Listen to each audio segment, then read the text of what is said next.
Kremą, kurį kasdien naudojate savo veido, ranko ar kūno odai, nesudėtingai galite pasigaminti namie. Jums reikės keleto rūšių aliejų ir žolynų vandens. Paprastai kremo pagrindui bus tinkamas sviesmedžių aliejus arba mangų aliejus, būtinai nerafinuoti, būtinai rankinės gamybos turi būti, kad turėtų savyje tam tikrų medžiagų, kurios padės surišti mums tą kremą. Reikės kelių skystų aliejų, mes naudosim graikinių riešutų ir rožių žiedlapių ištrauką, rožių eliksyrą bei makadamijų aliejų. Tai procesas nėra labai sudėtingas. Dedam truputį sviesmedžių sviesto.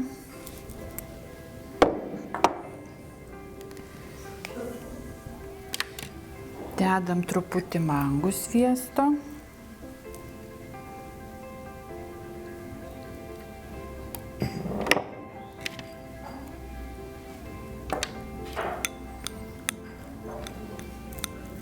Juos sviestus reikia ištrinti, kad jie būtų tolygios konsistencijos. Kremo gamybai tiks indai, kuriuos paprastai turite virtuvėje. Tiesiog turėti kažkokį dubenėlį mažesnį, šaukštą, geriau ne metalinį, arba keraminį, arba plastikinį. Pavyzdžiui, tinka labai kūdikių maitinimo šaukštai tam reikalui. Mat su metalu šitos jautrios augalinės medžiagos gali reaguoti ir oksidaciją paskatinti. Mums tai nepatinka, tai dėl to geriau naudoti arba stiklą, arba keramiką, arba atsparią plastmasę. Ištrynėm kietus sviestus. Dabar pridėsime skystų aliejų, graikinių riešutų aliejaus, kelis mililitrus, kelis mililitrus makadamijų aliejaus ir rožių žiedlapio eliksyro.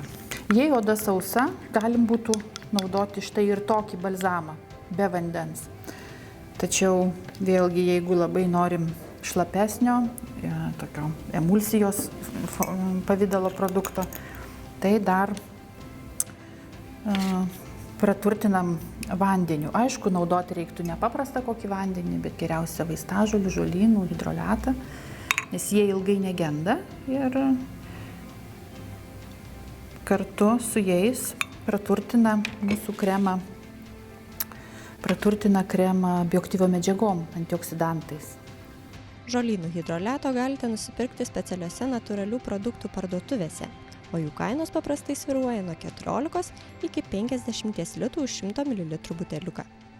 Vasarą tokį kremą reikėtų laikyti šaldytuve ne ilgiau kaip savaitę, o žiemą galima ir vonios kambaryje.